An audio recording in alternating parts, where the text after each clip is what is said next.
Bienvenidos, and welcome to the next installment of Lead Media Programming from Studio 54, campus of California State University, San Bernardino, the digital media platform for inspired educators, leaders, and community activists and advocates, taking our message directly to the people, to the gente. Thank you for sharing our common interests in the analysis, discussion, critique, dissemination, and commitment to the educational issues that impact Latinos. I'm your host, Dr. Enrique Murillo Jr., and this episode is a syndicated replay from Season 10 of Lead Summit 2019. The theme that year was Su voto es su voz, everyone counts. And among our featured speakers that year was Maria del Rosario Castro. Rosie Castro is a Mexican-American civil rights activist and educator who has been involved in several prominent groups such as the Young Democrats of America, the Mexican-American Youth Organization, the Committee for Barrio Betterment, and the Raza Unida Party. She is the mother of Julian Castro and Joaquin Castro. Growing up in the San Antonio barrio, Castro cited the beginning of her interest in social justice in witnessing the racial and economic boundaries that affected her family, especially her mother.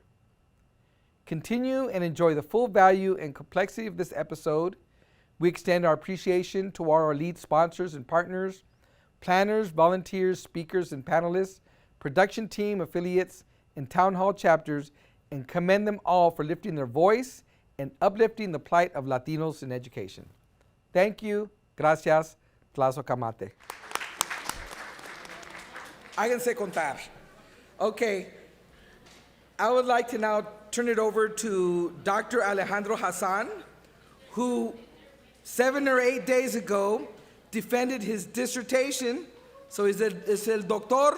Dr. Alejandro Hassan is an associate professor of speech communication studies in the College of the Desert, and like I said, just successfully defended his doctoral dissertation, cohort 10, in our campus educational leadership program here at CSUSB. Okay, so ahí está, doctor, all yours.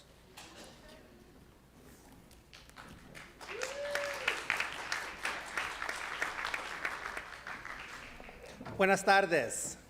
Good afternoon. It is my sincere honor to introduce our next speaker. Maria del Rosario Rosie Castro is a civil rights activist and educator from San Antonio, Texas, who has been involved in several prominent groups, such as the Young Democrats of America, the Mexican-American Youth Organization, the Committee for Barrio Betterment, and the Raza Unida Party. She is the mother of former San Antonio Mayor and U.S. Secretary of Housing Julian Castro and Texas Congressman Joaquin Castro.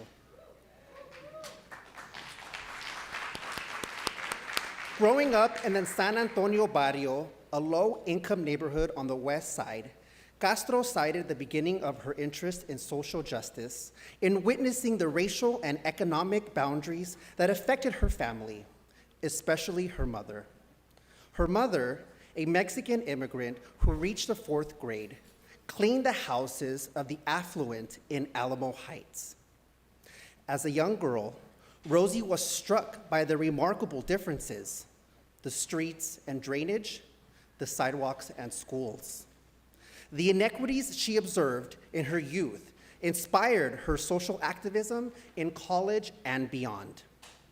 Rosie first worked as a volunteer for Lyndon B. Johnson's 1964 presidential campaign, and later she joined the Mexican-American Unity Council and helped to organize the organization's boycott of the San Antonio Savings Association. With a scholarship from her valedictorian title and other financial means, she successfully enrolled at Our Lady of the Lake University. As a student at Our Lady of the Lake College, she joined with the Catholic Youth Association and organized the Young Democrats. In 1971, she became one of the first Chicanas to run for city council. She helped found the La Raza Unida Party and became its Bexar County chair. Rosie was also active during the Free Angela Davis campaign of 1971. Castro received a master's degree in public administration from the University of Texas at San Antonio and worked at Palo Alto College, where she served as interim dean of student affairs from 2008 until she retired in 2013. Rosie's belief in the importance of education remains as strong today as it did more than 50 years ago and continues to advocate for social justice. She is an accomplished community activist, a published poet, and a tireless advocate for voter registration, for better political representation, and for better city services, particularly on the west side of San Antonio. She is also involved in national organizations such as Latinas Represent, the Texas Organizing Project, and AARP. In 2015, she was elected to the San Antonio Women's Hall of Fame, and in 2017, she was awarded an honorary doctorate from Our Lady of the Lake University. But she is perhaps best known for supporting the political aspirations of her sons. Both Joaquin Castro and Julian Castro have cited Rosie's activism as the foundation for their political careers. Rosie took her sons to political rallies and instilled in them a desire to serve. Julian delivered a moving tribute to Rosie during the keynote address at the 2012 Democratic National Convention. Quote, "My grandmother never owned a house. She cleaned other people's houses so she could afford to rent her own. But she saw her daughter, Rosie, become the first in her family to graduate from college. And my mother fought hard for civil rights so that instead of a mop, I can hold this microphone." Please join me in welcoming our speaker, Rosie Castro.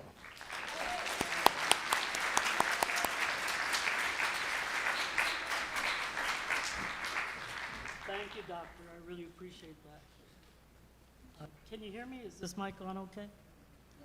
No. Nope? Okay. I'll stand up. Is this better? Yes. All right. First of all, let me thank you for the invitation. It has been a real pleasure to be with you. This conference has been so well organized. I've enjoyed it so much. And I really can see how much goes into putting something like this together, because several of us, including Jane and Dr. Ellen Clark, worked on a conference last year that we held in November, which marked the 50-year anniversary of the conference held by the U.S. Commission on Civil Rights on Mexican Americans. For the first time, 50 years ago in 1968, a conference was held in San Antonio because they needed to understand who these people, the Mexican Americans, were. And so we commemorated that, and that took about 2 years or more to plan, to find the funding for.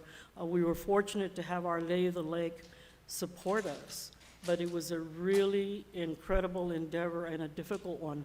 So for you all to have sustained a conference year after year that gives information, that gives hope, that gives fellowship, that is nothing but a labor of love. And I hope that we all understand that labor of love. I've really enjoyed it also because in our November conference, I didn't get to go to anything. I went to maybe a couple of things. I've had so much fun listening to your ideas, listening to what you hope to do, listening to what you've already done. I'm envious, frankly, and you have to live in Texas to understand why. When Alex talked about being able to vote anywhere, being able to have same-day voter registration, being able to have all the things that you have around voter registration and voter engagement and actually voting, I mean, I'm totally envious. We still have to prove when we go to vote that we are who we are.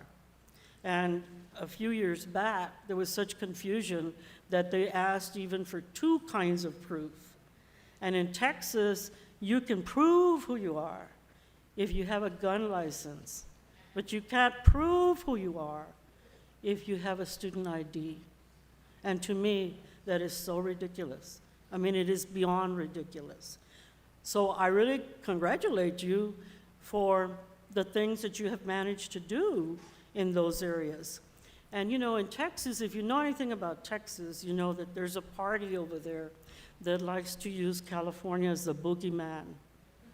And so anytime they want to put down a politician or scare people about him or her, they say, they're trying to make us like California. That's the ultimate insult, right? But I gotta tell you that there's so many things that you've talked about today that I really wish that we could have in Texas, and that I'm sure one day we will have in Texas. It's just a matter of time now. Because like you, our population has grown immensely. The problem that I think we see across the way has been that although we've grown immensely, and even although we've registered immensely, we're not voting immensely, not in proportion to the strength that we have and that we should be at.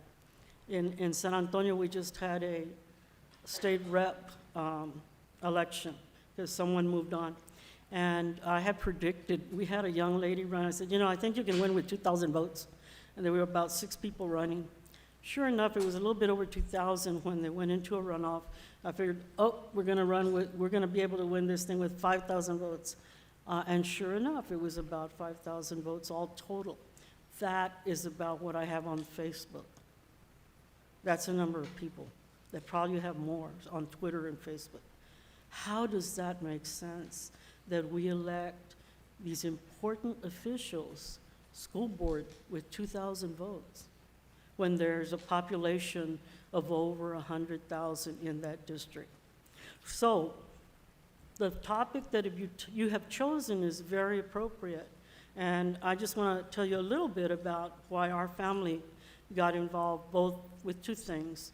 First of all, education, and then secondly, with voting, with government, with public service, and with the belief, the firm belief, that in this country, if you are not at the table, you will not be counted.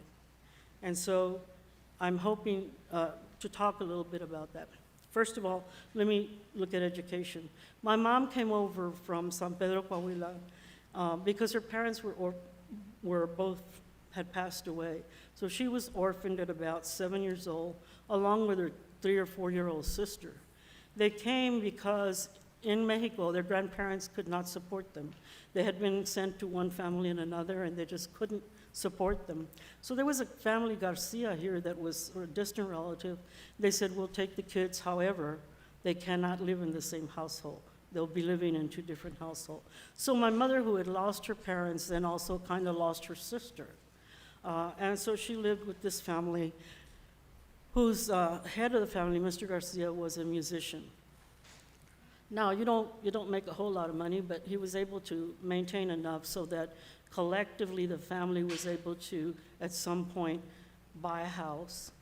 And mother was living there, and the Mr. Garcia's wife, Mrs. Garcia, who had been a second mother to her, then passed away as well within a few years. So again, she had lost someone.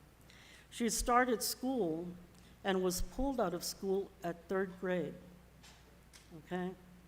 So she spent her life learning how to read and write in English and Spanish, but she didn't have the education that would support her in a career of anything other than the things that she could do well, which was to clean house, to cook for people, to babysit, and she did a lot of babysitting.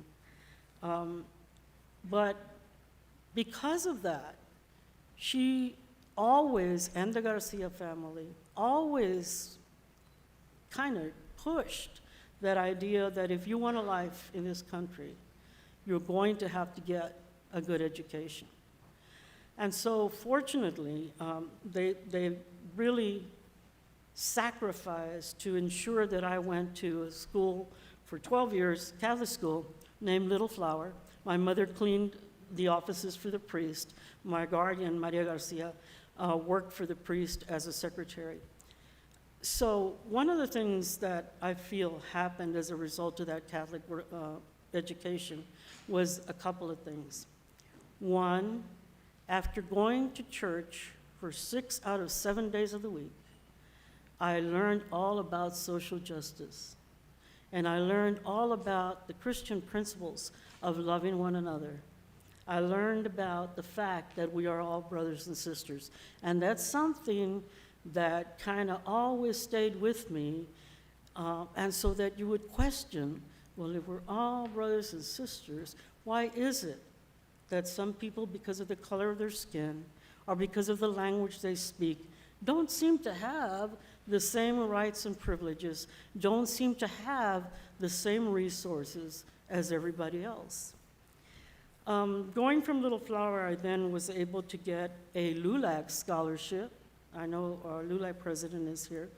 And also a scholarship from Our Lady of the Lake. And I was very, very fortunate, because one of the things that I learned at Our Lady of the Lake, and let me shout out to Our Lady of the Lake because I think they're tuned in today.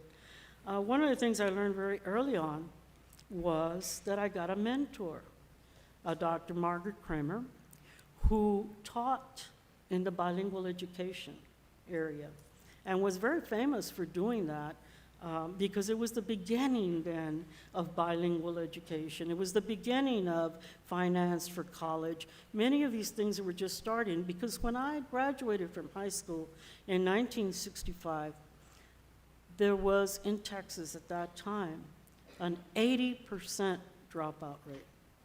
80%. Said another way, 20% of us were graduating. The college going rate in 1965 was 4%.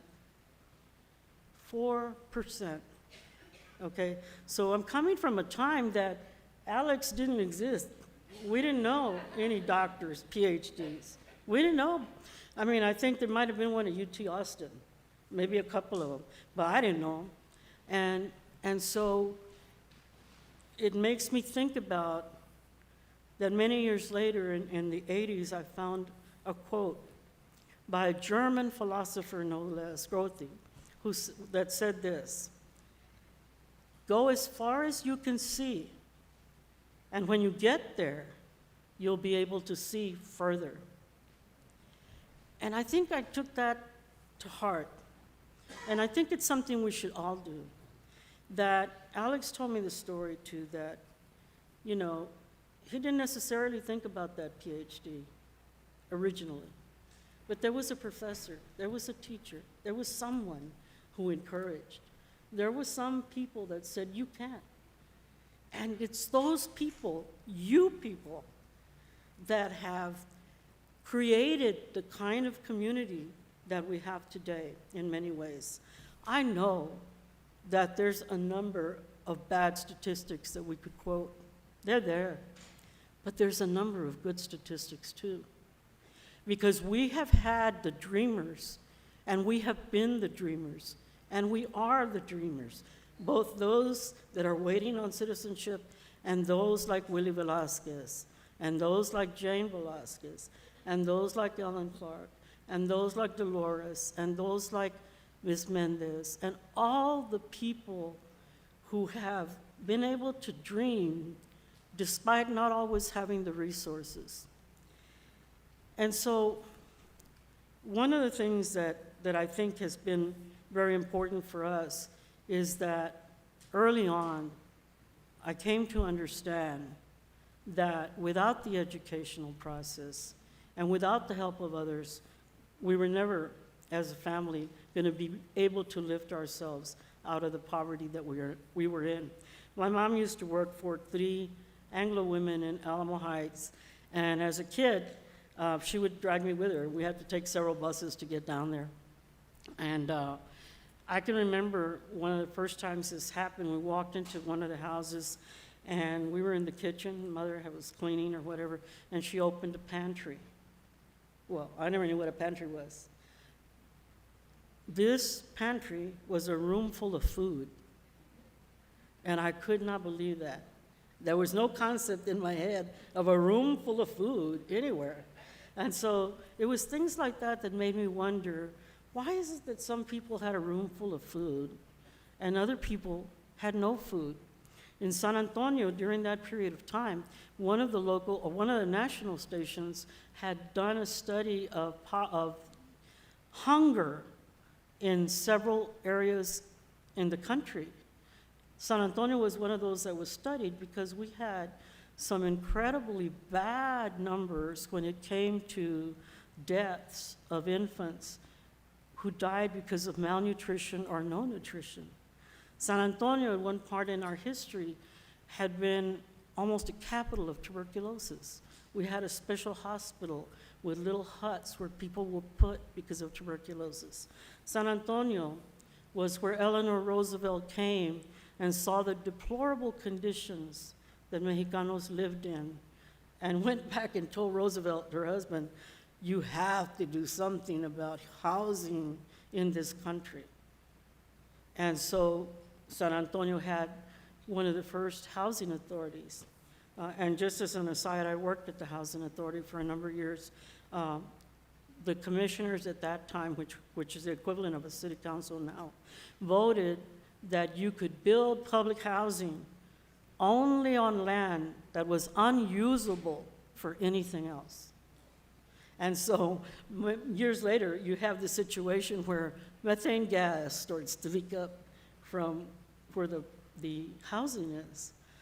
And that was the reason why they had been built on landfills and things like that, because it could not be built on good land, prime land. So San Antonio and the Mexican-American population, I think, has had its share of things to overcome.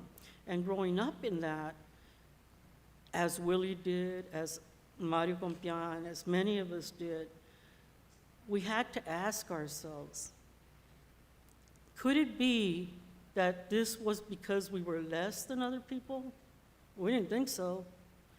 Could it be because we didn't serve in the service, in the armed service, the way other people did? We weren't American enough? Nope, we had one of the highest percentage of Medal of Honor winners in every war. Could it be that somehow we were deficient? And I think we found the answer to all of those were no. The answer to all of those were, it's obvious that things are not going to change in this city or across Texas unless we ourselves take hold of our own destinies and we change it. And I think that it was not new to our generation. Before us, there had been the Albert Peñas, Joe Bernals, and a whole group of Latino politicians that tried to make changes. But we were the generation, like many of you may be, that was angry, that was no longer going to come out hat in hand and tell anyone else that we were going to follow their lead. We wanted something better and something different, not just for ourselves. Most of us at the time in the 60s did not have children yet, but we were thinking about those children that we did not have. We knew that one day we might, and we knew that we didn't want the conditions that we had lived under to be the conditions that our children would have to live under. And so many of us, and this is the thing that happens, I think, that has happened over all our history, many whose names are not remembered were part of a movement that changed things just a little bit more. In the foundation, sometimes I've worked with the area foundation in San Antonio. They're the people that give all this money, right? Which we don't get. But at any rate, they talk about a thing called collective impact, okay? And when I was at Palo Alto and was heading up interim dean of student success, what I saw was we're getting money from the state because our numbers were so low of kids graduating from high school, going to college, and I'm at a junior college. where the majority of Latinos go. And we were watching all these different programs. Puente had come into Palo Alto. We had other programs. And as time was going by, we were beginning to see the changes. We were beginning to see Texas then have more people graduating from high school, have more of our students going to college. And I thought, you know what? That's what this is, collective impact. It is the impact of all of us individually and collectively. And the number of us doing that for a long period of time, it is that brings us to a better outcome. And I think that you can certainly see that California did that. I was envious because when you took on that proposition, you also unleashed the force that I would like to see unleashed in Texas. I could tell you about some of the things that, there were so many things that we did during that time, but let me tell you a little bit about my sons. My sons were born in 1974, and that was right about coinciding with Raza Unida was now waning. We had to apply, we had to be able to create Raza Unida on a ballot by getting 10% of the people who had voted 2 years prior in a gubernatorial election. To do that, we had to go door to door to people. We did that in the Chicano barrios. And we go and say, if you sign our petition, and they could not be people that had voted Democrat or Republican. If you sign our petition, did you vote? No. Well, would you mind signing this petition? This is the reason why we're trying to be a party. Look, this is our platform. And our platform really was about changing what had been those bad indicators for our community. Our platform was greatly about education as well. And so some people would sign, and we got enough signatures to get on the ballot. And so we're on the ballot. The state gives us some money to run primaries. And we're as young as many of you that are here now. We don't know shit about the rules of how to run an election. We don't know what you're supposed to do to run an election. We don't know how you handle that money and how you better not handle it if you don't want to wind up in jail. And so we set up people that were training folks that wanted to help us run these elections. And we had to run these elections in the same places that Democrats and Republicans were running these elections. And so we used to like to say at that time that, we read that election code backwards, forwards, and in our sleep. And we could tell you anything that was in it. And I think what that taught me is that if you want to beat something, if you want to do better, then you better be well prepared. You better know what you're talking about. You better know your data. And one of the things that happened to a lot of us as young people when we did that, it showed a number of things. One, you can do it. And two, it left you with a lifelong understanding that if we were ever to make any radical changes in our society, they were going to have to be done through the political process. That was my belief, and it continues to be my belief. In 1974, a number of things were happening. One of our first gubernatorial candidates, you may know, was Ramsey Muniz, and of course he was then arrested. One of our next candidates was Mario Compian, who is my compadre. We ran together in '71 for the Committee for Barrio Betterment for City Council, and he now heads a group, Academia America, that works with the immigrant groups that are trying to become a citizen. He works with them with the cards and everything else. And so during this period of time, I was about to have children in 1974. And though I had been working and giving some of my money over to Raza Unida Party because I had chaired the party, I suddenly had to switch from an activist with no children and a person who found it hard to find a job because though I'd be in the top 3 all the time, they were afraid I might complain to the EO or somebody. I would not get the job. I had to switch now to being a mother that needed to take care of my children, that needed to earn an income. And it became a very difficult switch. But it was made very joyous by these 2 guys, these twins that were born on the 16 de septiembre. So, yeah, if you're ever in San Antonio around that time, we do a yearly party. And this coming 16 will be their 45th birthday, so we'll have a big celebration. But as very little, you know, first of all, their dad came to live with us for about 8 years, and then he left. I had gone back to school because, like I said, I couldn't get a job despite the fact that I had a BA. So I decided that a friend of mine had found this ad in the paper that said that masters will pay for your masters. Oh, okay, let's go check it out. Well, I wound up staying. She decided to go after something else. And I got a master's in environmental management at UTSA.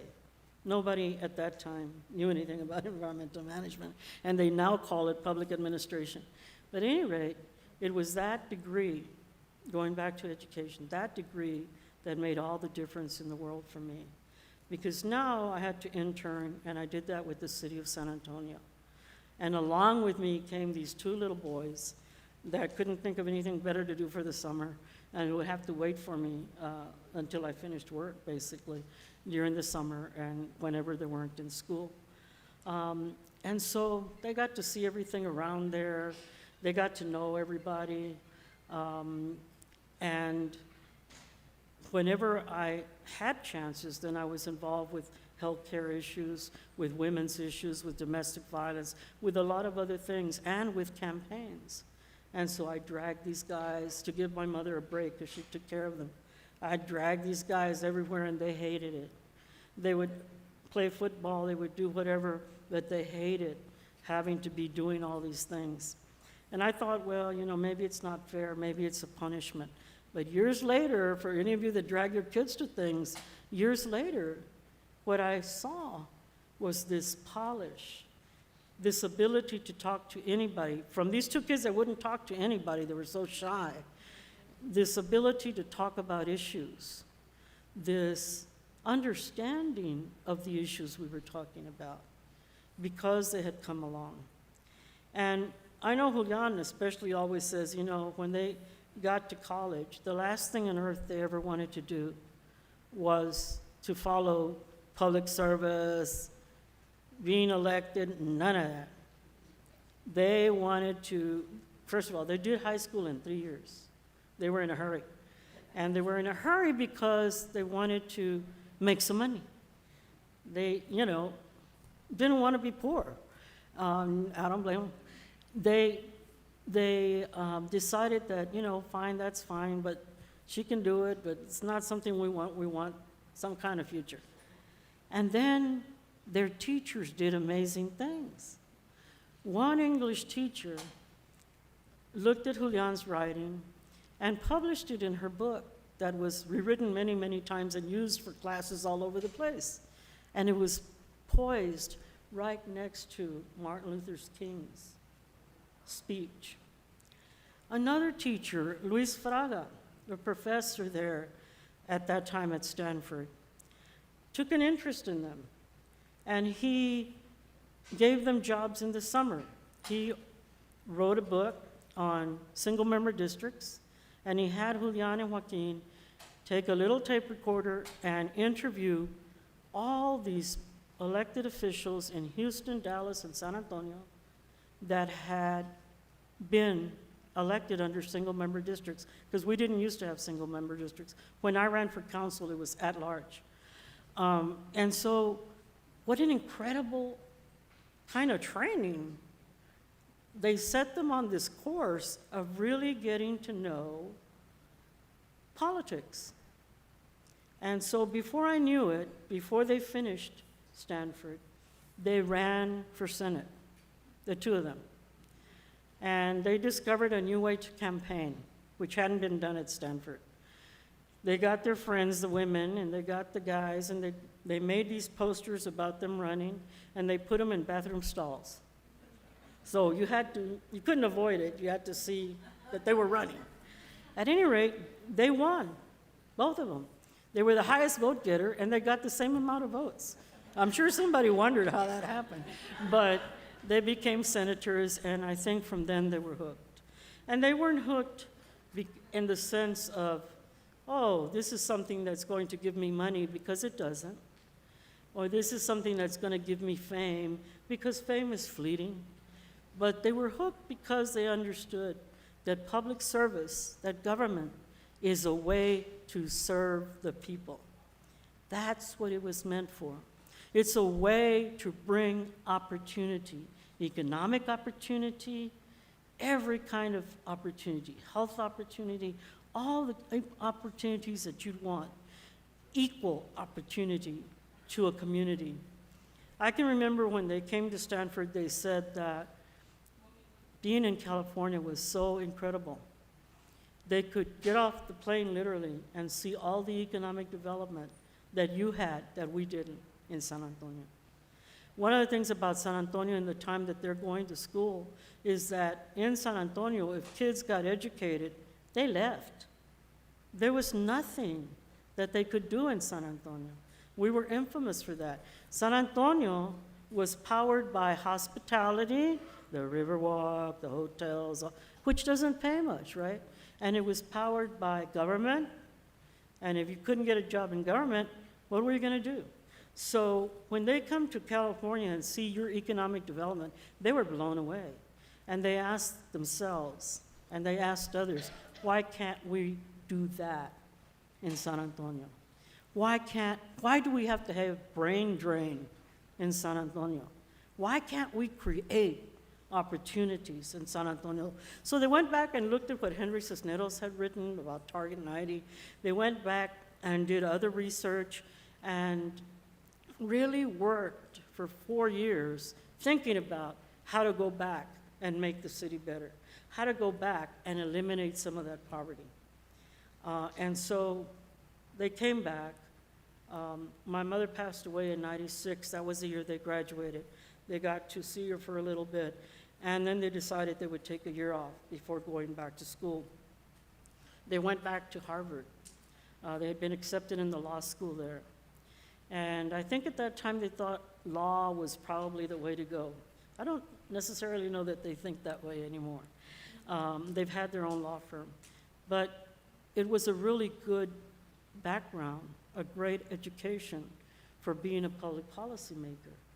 You understood what it takes to make the laws that benefit people, as opposed to the laws that only benefit some people. And so, since a very early age, my sons have felt that everyone should count because of the fact that we're human beings. Everyone should count. There should not be distinctions because of who you love, what the color of your skin is, what the language you speak, what your religion is, what anything else. It makes no difference. We were all promised in this country that we would be recipients of certain rights as well as certain responsibilities. And it has been very difficult to watch that promise, not only of the American dream, but of the American soul, that freedom, that equality, that everything that we have meant to the world. It has been difficult to watch it being destroyed. We live near a community where little kids are taken away from their parents, sometimes as early as a couple of months, 3 months, where they're put in hieleras, where families are destroyed, where children are given up for adoption though they have parents, where people are dumped like nobody cares on the street, in a bus. We live in a country that's never been, has been that way a few times before. Before I left, I got a message, an email from Rebecca Flores, who had been very instrumental in the farm worker movement in Texas, and was also knew Dolores and Cesar. And she said that this Saturday, there's a contingent of Asian Americans coming to San Antonio because they are going to ride the bus to Dili and the internment camps, or the just about internment camps there now, because they want to tell the world, they want the world to remember what happened to Japanese Americans many years ago, and what should not be happening to any American or any non-American today. And so I think, you know, my sons, both Julian and Joaquin, have been to those areas many times. Julian was there for Father's Day last year, and they've taken gifts and they've tried to get in, and even as a congressman, Joaquin has made efforts to really know what is going on there. But every time you try, there's some barrier to understanding and knowing the truth, some barrier to talking to those children. And I think that because of that, being the people who they are, at least first Julian has decided that it is time that in this country realizes what it means to be Latino. That there are folks that in our community, that we are a broad community made up of a lot of different people, and that the stereotypes that are put out about our community, the stereotypes that are put out about our children particularly, are not for real. That we may not have had a president yet. We may not have had, in San Antonio, we don't have presidents of the Latino presidents or Latina presidents of the colleges, except for the junior colleges and Texas A&M. But most of the private colleges, there's at least 5 of them, including UTSA, does not have a Latino president. We are 60% of the population. And you can look at institutions there and see again that we still have long ways to go. That is true of this country. This country has to know you and know me and know our children. And they have to know that not only are we an asset to this country, but that it cannot be the kind of country it has hoped to be, it has said it wants to be, without us. I remember many years ago, one of the folks that worked for Clinton, who was a professor, wrote in The Atlantic, I believe, and I'm forgetting his name, Ellen, so at any rate, he's a commentator now quite a bit, but he wrote an article on, many years now, on Latinos, and he said, you know what, if we were understanding their values, if we were living by their values, we would be a much greater country today than we are. And I believe that's true, because many of our values still, the value of family, the value of community, the values that we have always expressed, are desperately needed today. They're needed in the top of government, they're needed in the top of educational institutions, and they're needed throughout, everywhere in this country. Let me just tell you a quick story about Tomas Rivera.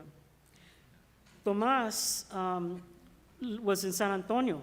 He worked at UTSA for many years before he came to you guys. And the boy's dad, Jesse Guzman, was part of starting an organization which the Chicano movement had tried to do.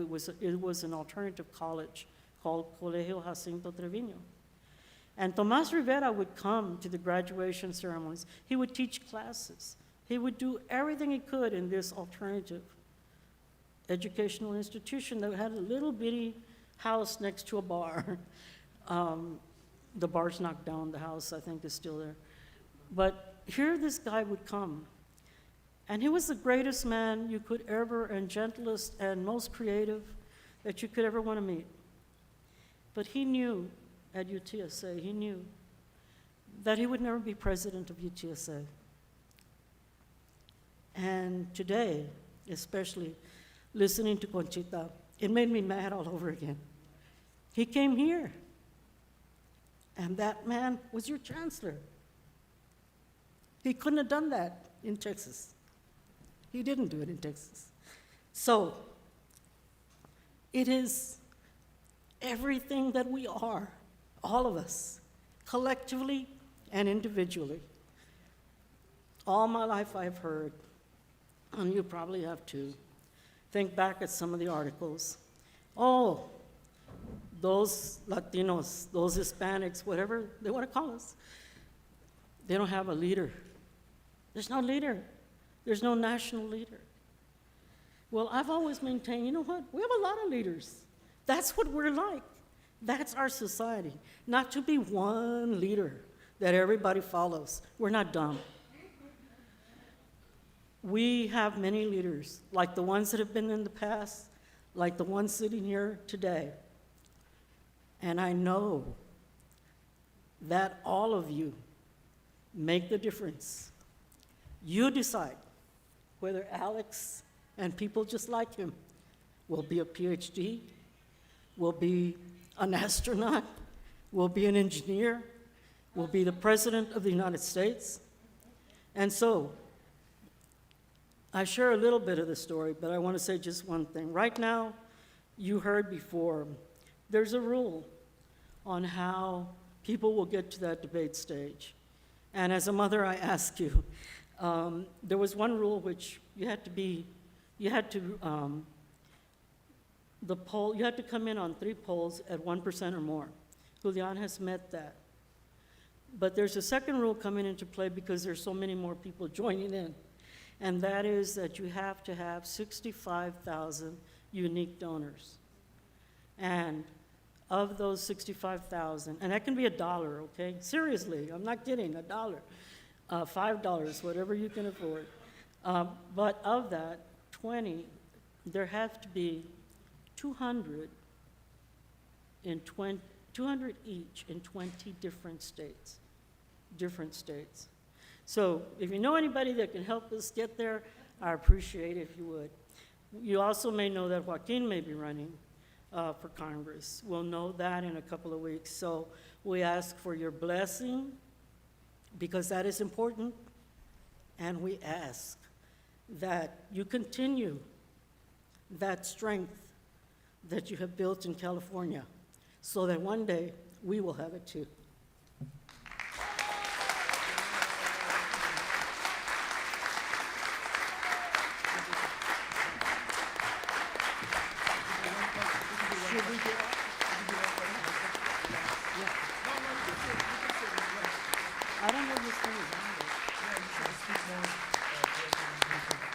Thank you so much, Rosie. At this time, I would like to open up the floor to questions for Rosie.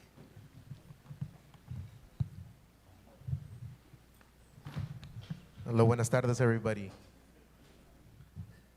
So, with the whole experience and everything like that, the whole lineage of, the political fight for justice that's going on, in your family, the things that have been passed down, we wanted to know, how do you think we can ignite the fire, like the fire that you helped ignite with your sons, what they have learned from you, what they've learned from everything that's happened in the family, so that in our generation and those that are watching us, they can have that fire as well, so it can spread like wildfire, and it can just lead on to future generations and leave a lineage forever and ever. What would be some advice for us? Because, personally, most of us, we want to give back and we want other folks to, have the same aspirations that we do, or believe that change can happen and that they can reach, those goals that we have as a community. Well, one of the first things is that you have to believe in yourself. And I think you have to be a strategic thinker. And you have to also find your way in how you're going to do that. And I think y'all already have a head start. You're much more with it than, I think, coming from a very sheltered Catholic church environment. than I would have been, or even the guys, my sons. You're a product now of a community that is much more enlightened, I think, than from where we came from. I see the younger generation really leading the way already. And I think, you know, one of the things that I saw, because many of us from the movement talk about, oh, we did this, and boy, they got us this, and all the suffering and all the, and I remember a friend of mine once told me, you know, I asked you to come over here and make people feel good, you know, rah, rah, rah. I didn't ask you to come over here and talk about like, oh, you ran 30 years ago, and 30 years later your son became mayor. He says, nobody wants to wait 30 years. Mm-hmm. No, but everything you do leads up to those changes. I was at a conference maybe a couple of months ago that I think Voto Latino had. And, you know, we were talking about these things about, oh, we got to do this and we got to do that. But you know what? Rosario Dawson came on after I had left the stage. Julian and I were on, I think. And she said, you know what? That's a downer. Listen, you got to do this and you got to do that. She says, what you got to do is be yourself. This, you can help your community if you're an engineer, if you're a head of an agency, if you're a CPA. It doesn't matter except that you do it. You get that education. And then, whatever your God-given gifts and talents are, you use that for the community. And it doesn't mean that you have to go stand in front of the bus to stop something or do what the people in the movement then did. But it does mean, look at your technology, it means that you use your brains, your creativity, your innovation, your heart to do those things that are going to move us towards the direction we want to move in. And I congratulate y'all for being here and for being so much further than many of us had the opportunity to be. Thank you so much. Thank you, Rosie. We'd like to honor you with this small token. If I can ask everybody, let's stand up for this woman.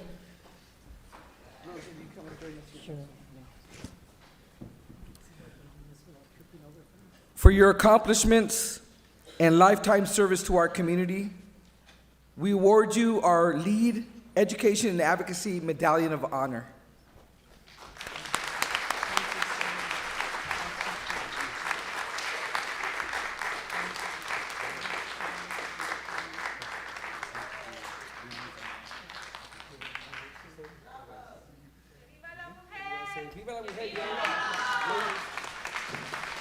I think I'll just say Viva la Raza, okay? All right, Viva la Raza. Okay, thank you. Thank you.